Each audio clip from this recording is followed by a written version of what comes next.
Tarde a todos, sou Elder Iombo. Good afternoon, everyone. I am Elder Iombo. Good afternoon, everyone. I am Elder Iombo. And today I will share with you the opportunities that we have in the sector.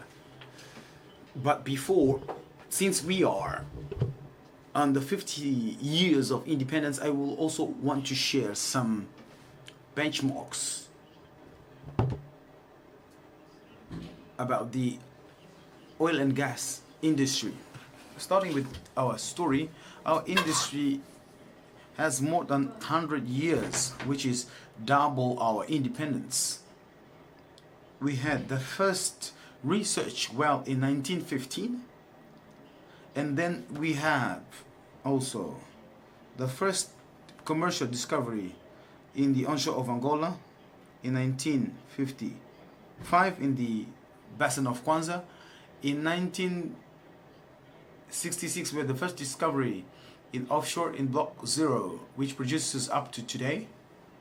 And then with that production of the basin of Kwanza and with the production of Block 0 in 1970, Angola achieved 100,000 barrels of oil per day. In 1978, we published our first law of oil activities, and 2 years later we implemented the contracts of sharing of information, and that was for the blocks which were given, Block 2, Block 3s, and in those contracts we shared the profit based on the accumulated production. Throughout the years of 1990s, we celebrated the contracts of the sharing of production for the blocks of deep waters from Block 15 to 17. And with these blocks, we celebrated the contracts of the sharing of information of the second generation, that is the sharing of profit, which now was from the accumulated production to the internal rentability rate. And with the help of production in these blocks of deep waters and also of the shallow waters in 2004, we managed to get to 1 million barrels of oil. And also in 2004, we made the revision of the oil activity review, and for the first time we published the taxation law for oil activities. Our production from 1950s up to 2004 was denominated by shallow water fields, but from 2005 onwards the fields of deep waters began to dominate our production. Those are the Girassol field, Galia, Rosa, Kizomba A, Kizomba B. Therefore, these are the ones that started dominating our production and helped Angola in 2008 to achieve almost 2 million barrels of oil production daily. In 2016, we began to have our drop in production, and for that reason in 2018 we implemented some brutal reforms and fiscal reforms that were such as the creation of ANPG to in fact revert this decline, and we were able to establish the production up to 1.1 million barrels per day. And also we've been able to maintain or keep Angola as the second greatest sub-Saharan oil producer from 2019 up to current date. We enabled the entrance of 19 new companies, and we also have been able to get the 7 sisters here in Angola. The only which was missing was Shell. As you've heard today, Shell officially is now back in Angola. And I'll say it in English. Here, Diedrich, Mark, can you, the Angolan investor community, give a warm welcome to Shell in Angola? Welcome, gentlemen.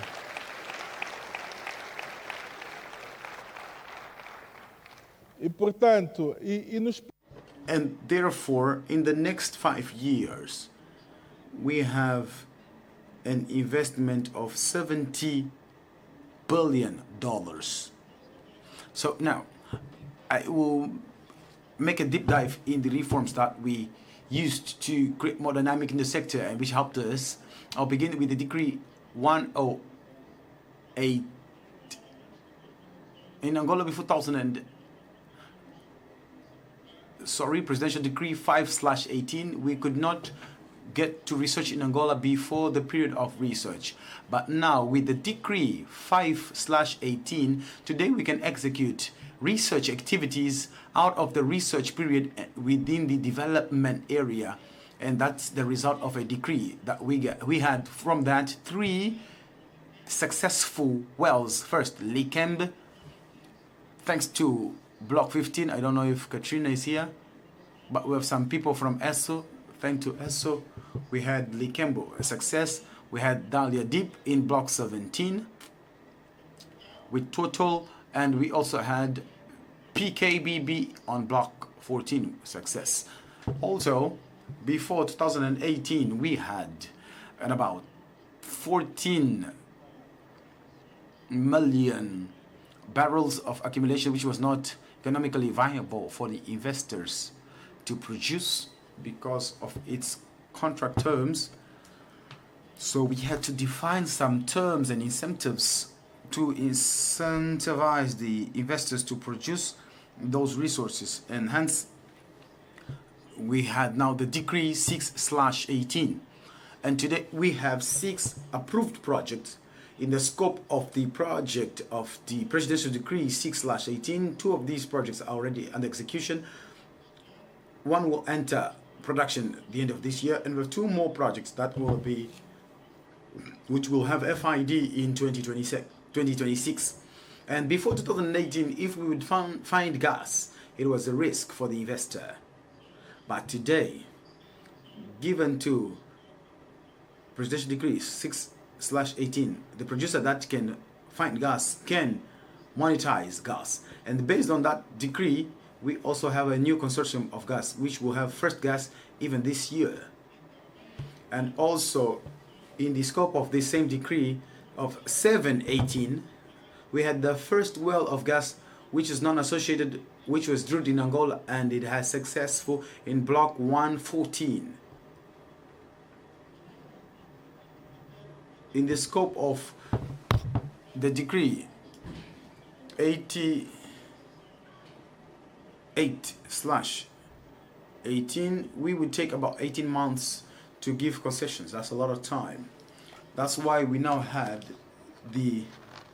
this new decree, and since the launch of the tender up to the signing of the contract, it's 6 months. We also, before 2018,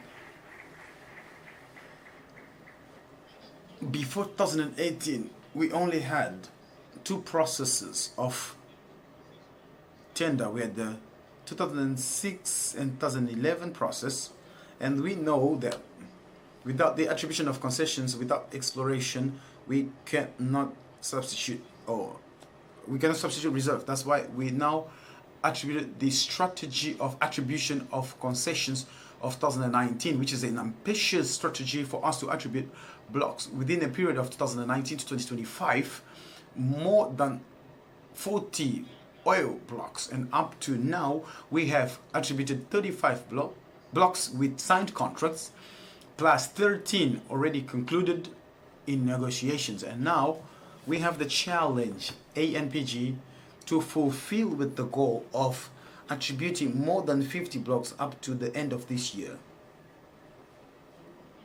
And the last, which I will talk about, is the incremental production, which is the last decree that our CEO will then have a chat with Vanner. This decree comes to create dynamic into the industry. We cannot give more incentives to the investors with 2018 decrees because conditions have changed. The sector is dynamic, so we have to continuously reinvent ourselves so that we can attract investments. And here we have the incremental production decree. So what have we done? We have the basic production. Everything you produce above base, you have half of the taxes. You have more return to the investor. And here we not only emphasize the incremental production but also the exploration. In Angola, if you drill a well and it's dry, you can recover the cost of that well. Now let's look to the future.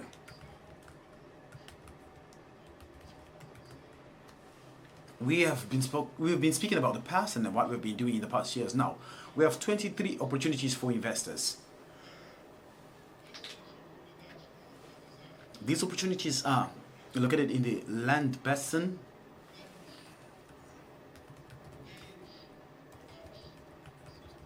so we have 10 opportunities in our land basis. So I'll try to use the pointer. I don't know if it works. It's not working, but I will try to name them. Here in the Congo Basin, our most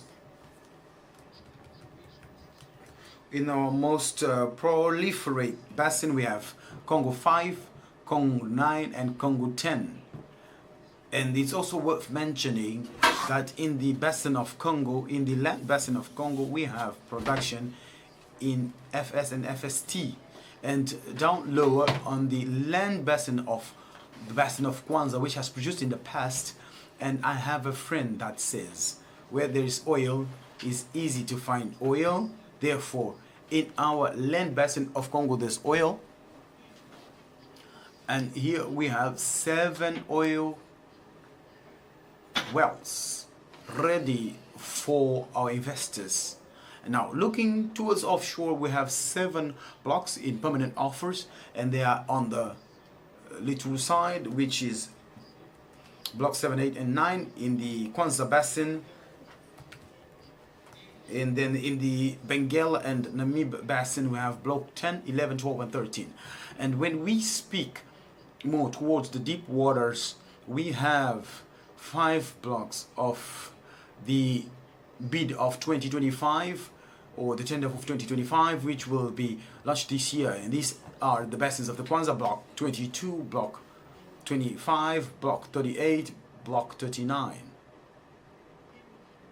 And at the end, we have a discovery. We have a discovery called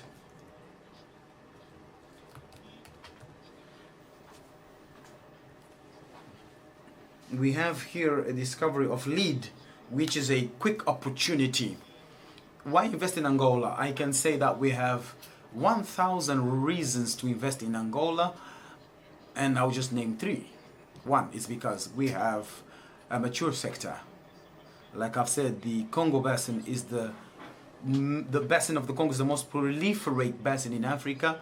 Number 2, we have a production since 1950s.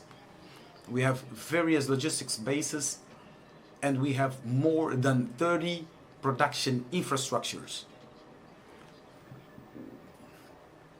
And then we also have the contract stability, which is our flag. We safeguard the investment of the investor, regardless of any legal alteration in the future.